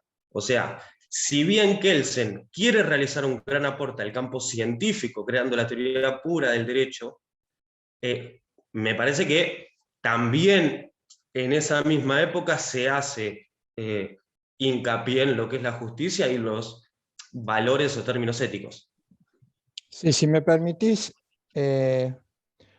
Facundo, sí, tenés razón. Hay un libro muy conocido, nosotros también vamos a trabajar sobre qué es la justicia. Lo que quiso expresar Marina es, el tema es muy amplio, pero para tratar de sintetizarlo, lo que quiso expresar Marina es que Kelsen claramente habla de la justicia. Ahora la cuestión es, ¿en qué términos se refiere a la justicia? Por supuesto, hay diferentes posturas, la postura naturalista, la postura positivista, pero ¿en qué términos se refiere Kelsen a la justicia? Nosotros nos referimos en términos de valor, de algo fundamental para el derecho. Pero Kelsen, cuando habla de la justicia, no considera a esta como un elemento esencial del derecho. Por todo lo contrario, él considera que la justicia es algo que tiene que estar fuera del derecho o en búsqueda de la pureza de su teoría. Ahora, Kelsen se equivoca, porque Kelsen habla de la justicia, pero a la pregunta ¿qué es la justicia? Él dice, no podemos definirla y para mí solo la justicia puede ser entendida en términos de una posición particular, personal. Entonces, yo lo que puedo decir de justicia, dice Kelsen, es simplemente lo que a mí me parece que es. En definitiva, no es más que una expresión, una emoción, un deseo, un punto de vista, pero que puede variar o cambiar en diferentes sujetos y diferentes culturas. Y él dice, es un ideal irracional. Y esto es lo que se equivoca Kelsen. La justicia no es un ideal irracional.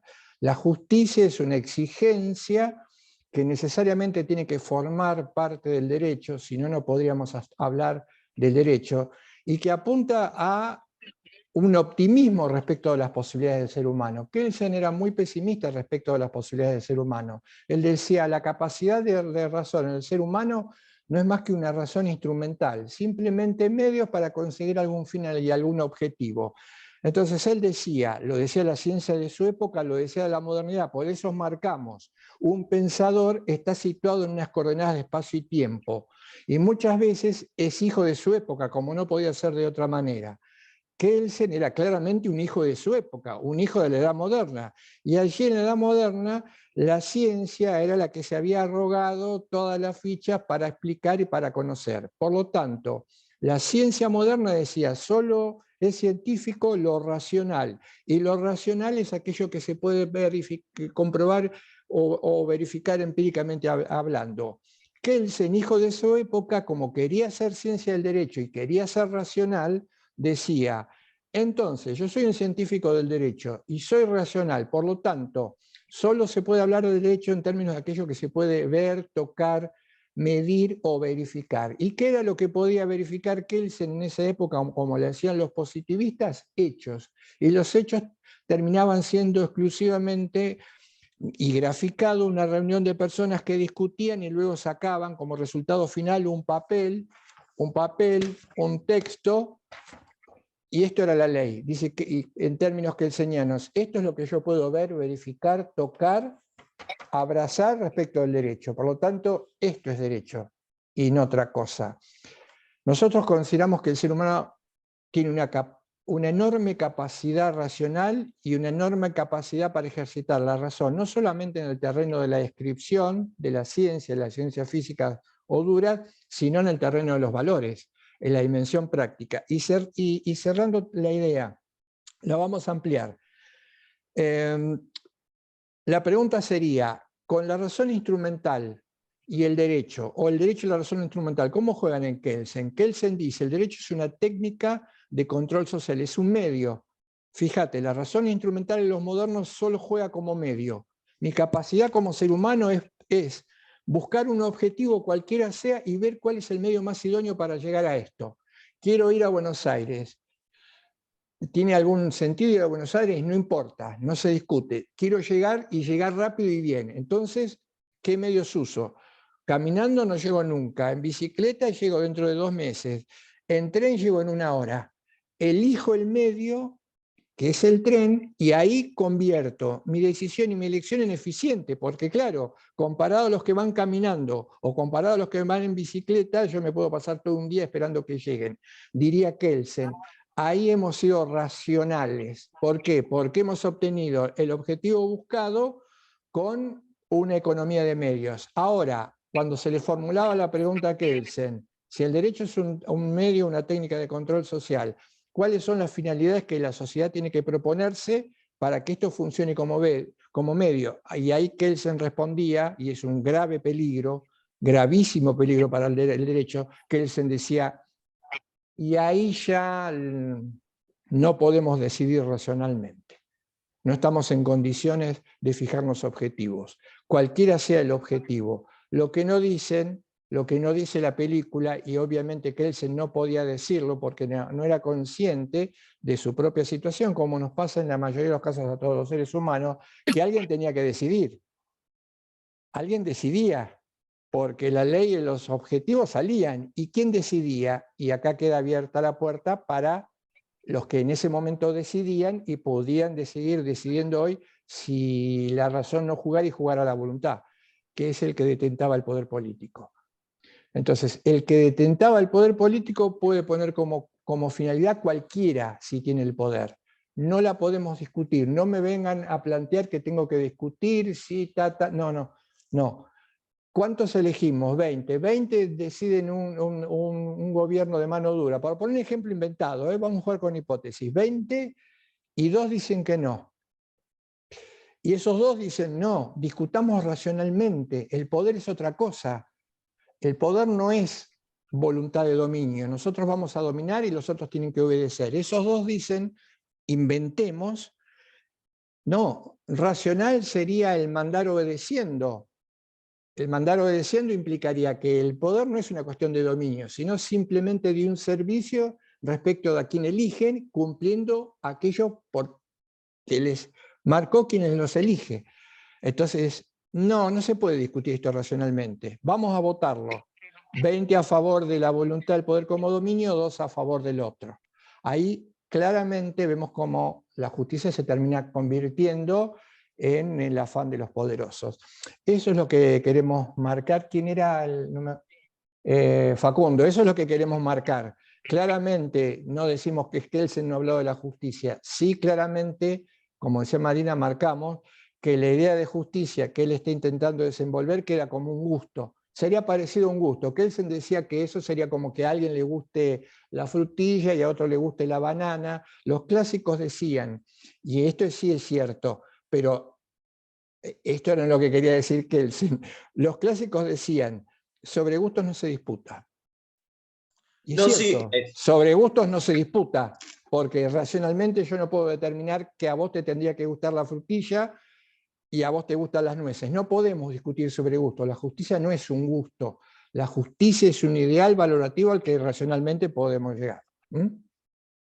Igualmente, Facundo, ahora viene en toda la segunda etapa del curso, que es que vamos a ver el derecho específicamente y la justicia como valor. Quizás ahí se pueda también aclarar un poco más toda esta cuestión. Claro. Y enjuiciar, y enjuiciar, Facundo, y todos, enjuiciar, poner en tela de juicio, criticar, desmontar, atacar esa definición que todavía está dando vuelta en las cabezas, que el derecho es una técnica de control social.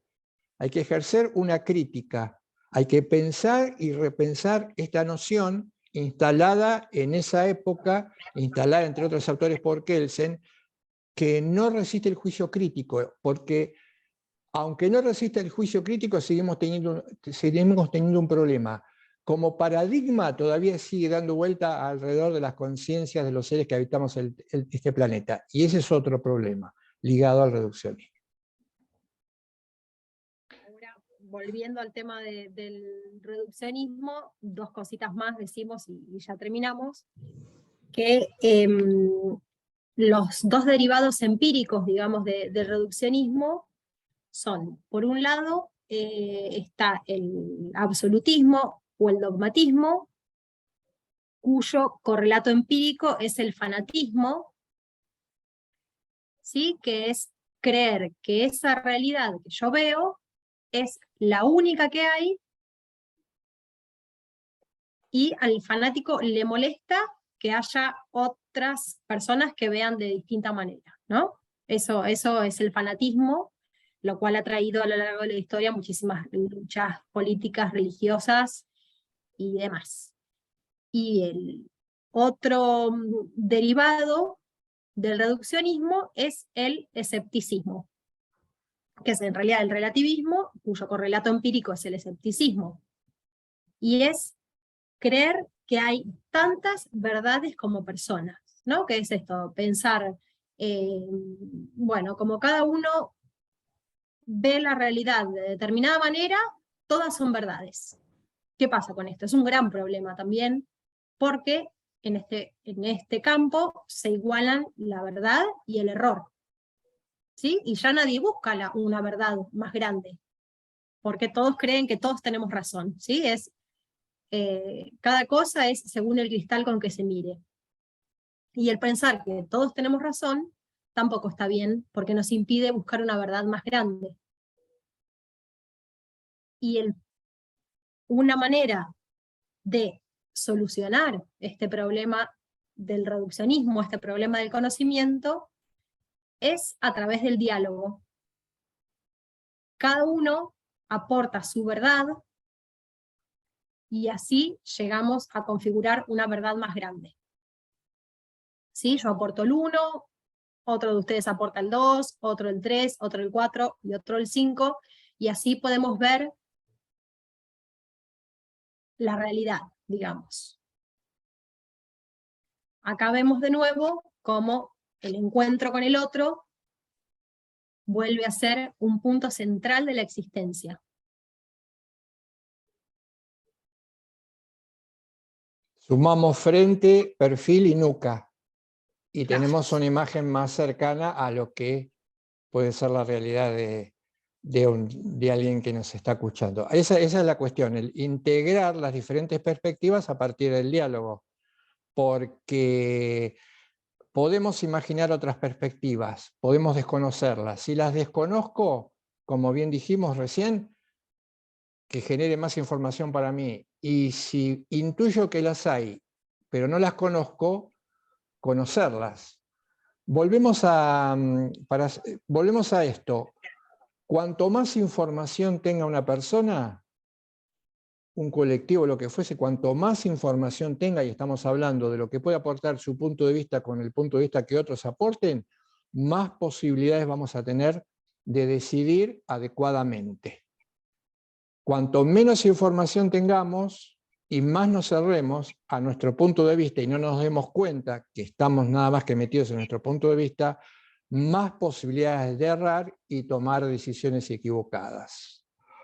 Esto creo que también tiene que quedar como una propuesta para pensar colectivamente, globalmente, problemas que hoy nos acosan. No, es mi punto de vista, no, el tuyo no sirve, no, esto ya está viejo, no, esto...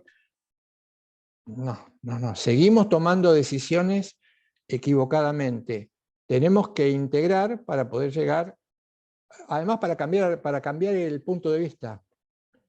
Si yo me encierro en mi postura y no dialogo y no hablo con nadie, me pierdo muchísimo, me pierdo poder integrar otras ideas que yo por mí mismo solo no puedo desenvolver. En cambio, si yo me abro a la discusión, a la argumentación con otros puntos de vista, tal vez pueda cambiar el mío. Ah, esto que dijo no lo tenía, esto que me aportó, esto que hablamos tiene razón. Y entonces ahí es donde puedo dejar de ser, correr el error del fanatismo y del relativismo y mejorar mi postura.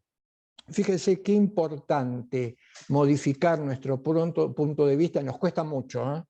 Nos cuesta mucho porque uno de los idearios de la edad moderna es la omnipotencia, la individualidad. Fíjense qué entusiasmo, alegría uno puede...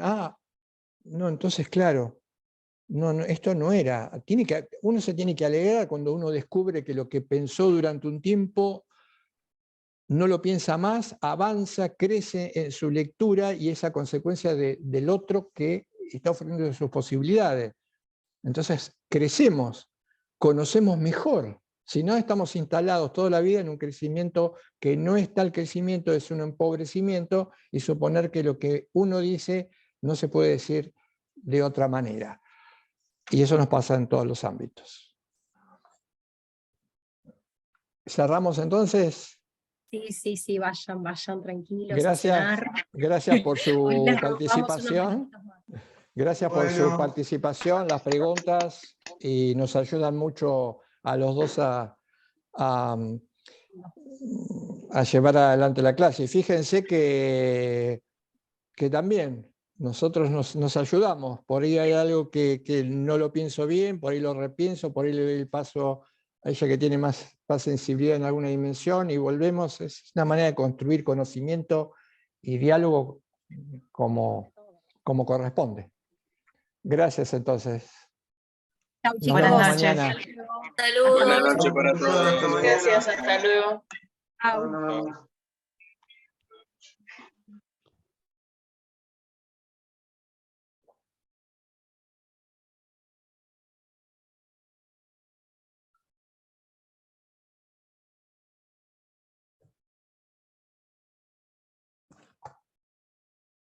La grabación no la paré, ¿no? No, ahora.